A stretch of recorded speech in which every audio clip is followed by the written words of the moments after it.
Hello दोस्तों, तो कैसे हैं आप सब। उम्मीद करते हैं सब बढ़िया होंगे।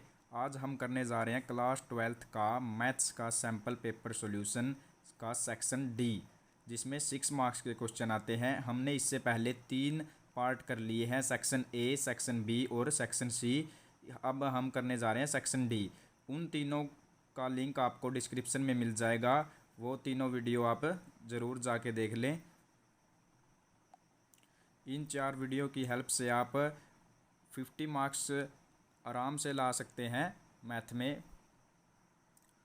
तो चलिए क्वेश्चन नंबर 17 से स्टार्ट करते हैं हमारा सेक्शन डी।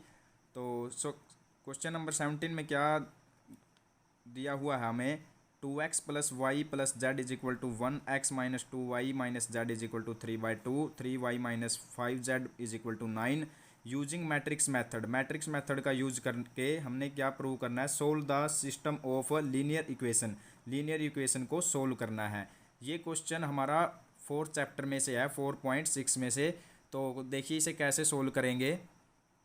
आपका एग्ज़ाम बहुत ही नज़दीक है, तो इसलिए मैं आपको जल्दी से इसका सॉल्यूशन प्रोवाइड करूंगा और जल्दी से समझाने की कोशिश करूंगा। ये क्वेश्चन हमारा 4.6 का 11th क्वेश्चन है। तो इसे कैसे करना है, जैसे कि इसके एक्स वाई जेड के कोफिशिएंट दे रखे हैं ना हमें, 2 और 1 और 1। तो यहाँ पर ऐसे लिख लेना है, ए मैट्रिक्स मान लेनी है इसे। तो ऐसे ही इसके कोफिशिएंट यहाँ पर लिख लिए हमने, और ऐसे ही इसके कोफिशिएंट। यहाँ पर एक्स नहीं था, एक्स की जगह 0 लगा दी। और बी मैट्रिक्स किसे मानना हमें, ये वाली, ठीक है, 1, 3/2 और 9 को। और x किसको मानना है, वेरिएबल, जो जितने भी वेरिएबल हैं उनको मानना है x matrix, x y zed variable है तो एक्स वाई जेड मान लिए। अब क्या निकालना होता है, a का डिटर्मिनेंट निकालना होता है सबसे पहले। अगर वो 0 के इज इक्वल टू आता है तो हमारा इन्वर्स एग्जिस्ट ही नहीं करेगा, तो हमने ये क्वेश्चन करना ही नहीं। तो इसमें अगर 0 के इज इक्वल टू नहीं आता है तो क्या करना होता है हमें आगे, ए एक्स की multiply is equal to B के होती है, और x इज इक्वल टू होता है ए इनवर्स। यहाँ पर भी ए था यहाँ पर, तो यहाँ पर ले जाएंगे तो ए इनवर्स हो जाएगा और मल्टीप्लाई कराएंगे बी के साथ। तो ए इनवर्स कैसे निकलता है, ए इनवर्स का फॉर्मूला होता है, देखिए यहाँ पर ए इनवर्स का फॉर्मूला होता है ये, A inverse is equal to 1 में ए का डिटर्मिनेंट एडजॉइंट ए। तो देखिए सबसे पहले एडजॉइंट निकालना होगा हमें। डिटर्मिनेंट तो हमने निकाल लिया ए का, और अब क्या निकालेंगे, एडजॉइंट ए। एडजॉइंट ए कैसे निकलता है, पहले हम कोफैक्टर निकालते हैं। हमने देखो यहाँ पर कोफैक्टर निकाल लिए हैं, और फिर पीछे से कोफैक्टर का क्या करते हैं, ट्रांसपोज, तो क्या आ जाता है, एडजॉइंट। ठीक है, तो ऐसे एडजॉइंट आ जाएगा हमारा। तो एक बार कोफैक्टर निकाल के बता देता हूँ आपको। तो कोफैक्टर कैसे निकालते हैं, जैसे कि A11 निकालना है कोफैक्टर, तो ये A11 पोजीशन है, तो इसको काट देंगे, इसके ये लाइन लगती है, ये काट देंगे और ये काट देंगे, इसकी मल्टीप्लाई इसके साथ माइनस इसकी मल्टीप्लाई इसके साथ। तो हमारे ये माइनर निकलते हैं। और अगर किसी भी, जैसे कि ये फॉर्मूला होता है -1 की power i plus J into में माइनर, ये फॉर्मूला होता है हमारा कोफैक्टर निकालने का। -1 की पावर i प्लस जे, आई क्या यहाँ पर रो है और यहाँ पर जे कॉलम, तो ये रो है और ये कॉलम, ठीक है। तो इंटू में माइनर करेंगे, ठीक है, माइनर हमने आपको निकालना सिखा दिया है। तो ऐसे हमने ये कोफैक्टर निकाल ली हैं, और ये एडजॉइंट भी आ गया हमारा। तो आगे देखते हैं इसे कैसे सोल्व करेंगे।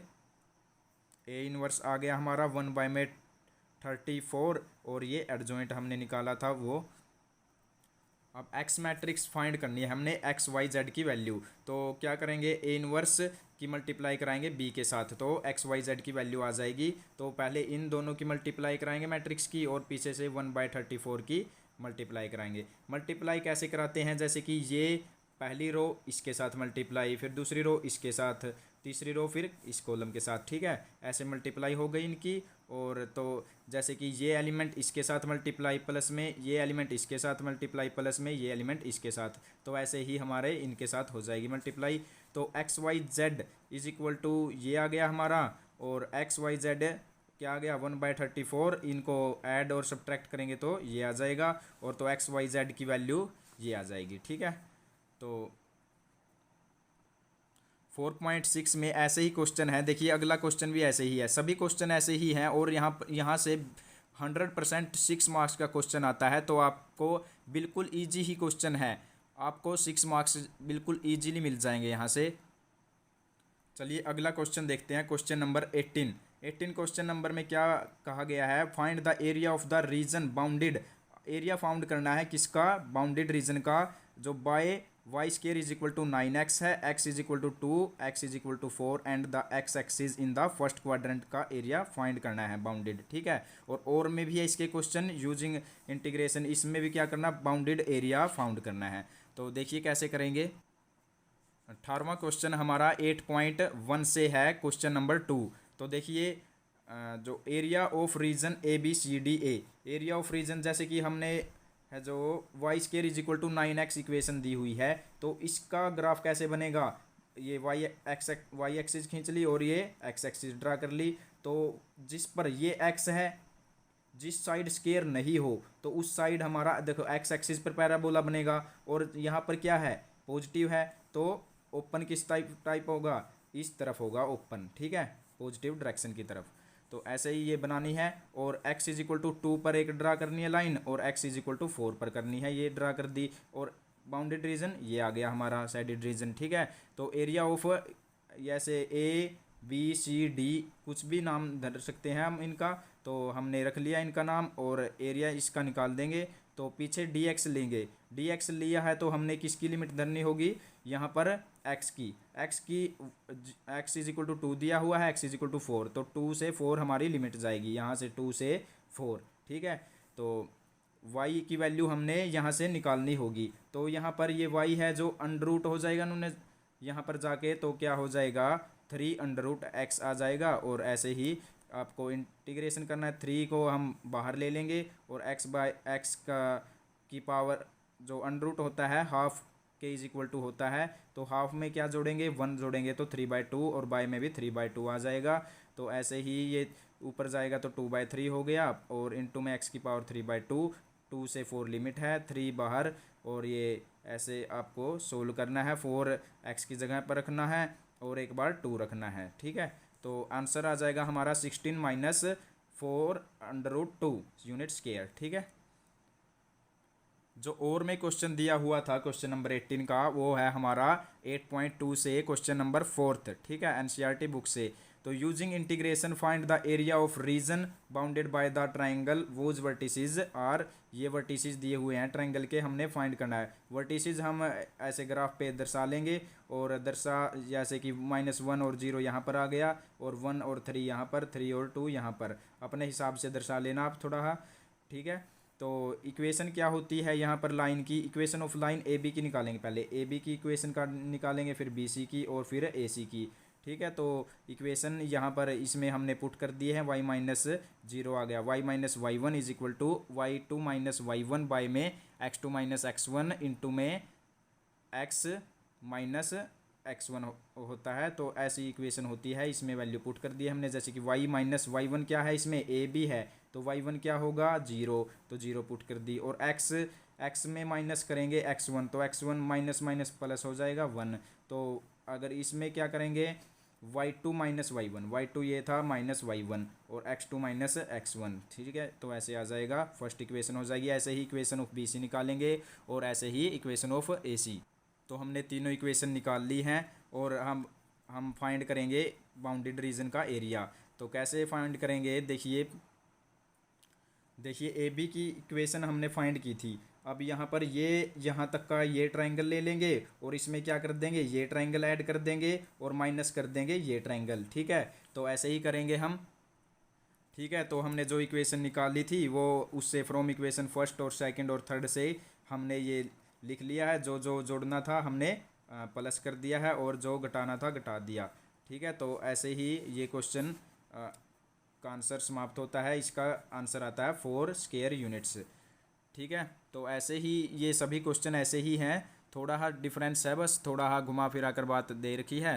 तो ऐसे ही ये क्वेश्चन करने हैं आपको, और 6 मार्क्स का क्वेश्चन 8 चैप्टर में से 100% आता है। चलिए क्वेश्चन नंबर 19 देखते हैं। Find the distance between the point दे रखे हैं हमने ये, और and the plane determined by the point, plane के पॉइंट दे रखे हैं 3 A और B और C। ठीक है, तो देखिए इसे कैसे करते हैं इस क्वेश्चन को। तो सबसे पहले हमने क्या है, equation of required plane passing through the point A B C में से हमें पास कर रहे हैं जो प्लेन के पॉइंट, तो ये फॉर्मूला लगेगा हमारा ये, ठीक है। तो x minus x one, y minus y one, zed minus zed one, ऐसे ही x2 माइनस एक्स वन और x3 माइनस एक्स वन, ऐसे ही लगेगा ये फॉर्मूला। तीनों पॉइंट दिए हुए हैं ए बी सी, इसको मान लेंगे x1 y1 z1 और ऐसे ही x2 y2 z2 और x3 y3 z3, ठीक है। तो इसमें पुट करेंगे वैल्यू इस फॉर्मूले में, तो हमारा ये आ जाएगा लास्ट में। और अब हम इसका डिटर्मिनेंट निकालेंगे, डिटर्मिनेंट निकाल के सोल्व करके यहाँ तक ये आ जाएगा इक्वेशन ऑफ रिक्वायर्ड प्लेन की ये इक्वेशन आ गई। और फिर पीछे से हम क्या करेंगे, डिवाइड बाय 4, डिवाइड करेंगे 4 से, तो 4 3 ज़ा 3x आ गया, और माइनस में 4 और प्लस में 3z माइनस में 19 इज इक्वल टू 0। तो ऐसे आ गया। Now perpendicular distance of point P from given plane is, तो डिस्टेंस निकालने का फॉर्मूला होता है हमारा ax1 माइनस by2 और प्लस में ये फार्मूला लिख देता हूँ मैं यहाँ पर, ax1 प्लस में by1 और प्लस में cz1 माइनस में d और बाय में अंडर रूट ए का स्क्वायर प्लस बी का स्क्वायर प्लस सी का स्क्वायर, ये होता है हमारा फॉर्मूला, ठीक है। तो डिस्टेंस निकालने का होता है ये फॉर्मूला। तो ए बी सी कौन से हुए हमारे, ए है जो इसका कोफिशिएंट, बी इसका कोफिशिएंट, सी इसका कोफिशिएंट जेड का, ठीक है। तो तीनों की वैल्यू हमने यहाँ पर रख दी है। और आगे जो पॉइंट हमें क्वेश्चन में दिए हुए थे ना, तो ये पॉइंट हमने यहाँ पर रख देने हैं x1 y1 z1 की स्थान पर, ठीक है। देखो x1 y1 z1 के स्थान पर हमने ये पॉइंट रख दिए हैं, और माइनस में d, ठीक है। तो इसे सोल्व करने पर क्या रहा हमारा आंसर, 6 बाय में अंडर रूट 34, ठीक है, ये आंसर आ गया। चलिए क्वेश्चन नंबर 20 देखते हैं। ये हमारा इस सेट का लास्ट क्वेश्चन है। तो आप इस जो क्वेश्चन को एक बार ध्यान से पढ़ लीजिएगा और आंसर अब सॉल्यूशन करेंगे हम इसका। तो देखिए हमने लेट कर लिया है x is package of nuts के पैकेज को x मान लिया है, और y is the package of bolts, ठीक है। तो z इज इक्वल टू ये इक्वेशन बना लिया है हमने। Equation z is equal to कौन सी इक्वेशन बनानी होती है, ये सोचने की बात है बस। देखो ही अर्न्स अ प्रॉफिट, ये देखो इतना प्रॉफिट अर्न किया है पर पैकेज ऑफ ऑन नट्स, और एंड इतना पैकेज ऑन बोल्ट्स पर किया है, ठीक है। तो फाइंड, देखो हमने फाइंड क्या करना है, how many package of each should be produced each day so that maximize his profit. जो भी हमें प्रॉफिट जो भी निकालना हो ना, उसको हम z के इज इक्वल टू वो इक्वेशन बनाने पड़ती है हमें, ठीक है। तो प्रॉफिट की बात ही करी गई है, और प्रॉफिट अर्न कितना किया गया है, इतना किया गया है। तो इसके साथ x माने थे हमने पैकेज ऑफ नट्स को, और पैकेज ऑफ बोल्ट्स को y माना था, तो ये आ गई इक्वेशन z की, ठीक है। और ऐसे ही हम ये इक्वेशन बना लेंगे दोनों। तो इस तरह से x और y की वैल्यू निकाल लेंगे, और इन पॉइंटों को यहाँ पर ग्राफ पर दर्शा देंगे, ठीक है। तो feasible region is bounded region आया है हमारा, और A B C D point हमने मान लिए हैं, जैसे ए बी सी डी यहाँ पर पॉइंट मान लिए हैं। अब ये पॉइंट कैसे निकालते हैं, ये पॉइंट कौन सी लाइन को टच कर रहा है, कौन सी लाइन पे इंटरसेक्ट कर रहा है, दोनों पे, एक तो ये इस इक्वेशन वाली पर और एक इस इक्वेशन वाली लाइन पर। तो दोनों को हम multiply equation first by 3, first को 3 से मल्टीप्लाई करेंगे तो x से x कट जाएगा, y की वैल्यू आ जाएगी, और जो कोई भी इक्वेशन में इन दोनों में से पुट करेंगे तो y की वैल्यू भी आ जाएगी, ठीक है। तो ये पॉइंट आ जाएगा हमारा। तो z इज इक्वल टू है, ये इक्वेशन है हमारी। तो एट पॉइंट ए पर 0 4 थे, और b पॉइंट था इतना, c इतना, d इतना, इसमें पुट कर देंगे x y की वैल्यू। तो क्या पूछा था हमें, मैक्सिमम प्रॉफिट पूछा था, तो मैक्सिमम प्रॉफिट कितना आ गया, 73.5। तो ये आंसर हो गया हमारा, ठीक है। Maximum profit is 73.5 at x is equal to 3 and y is equal to 3, ठीक है। इसी के साथ हमारा ये सैम्पल पेपर है जो मैथ का समाप्त होता है। उम्मीद करते हैं आपको सभी क्वेश्चन समझ में आए होंगे। अगर किसी क्वेश्चन में डाउट लगे तो कमेंट में ज़रूर लिखें, हम उसका सॉल्यूशन ज़रूर प्रोवाइड कराएंगे आपको। अगर वीडियो अच्छी लगी हो तो वीडियो को ज़्यादा से ज़्यादा शेयर करें और चैनल को ज़्यादा से ज़्यादा सब्सक्राइब करें। मैथ्स के पेपर के लिए आप सभी को ऑल द बेस्ट।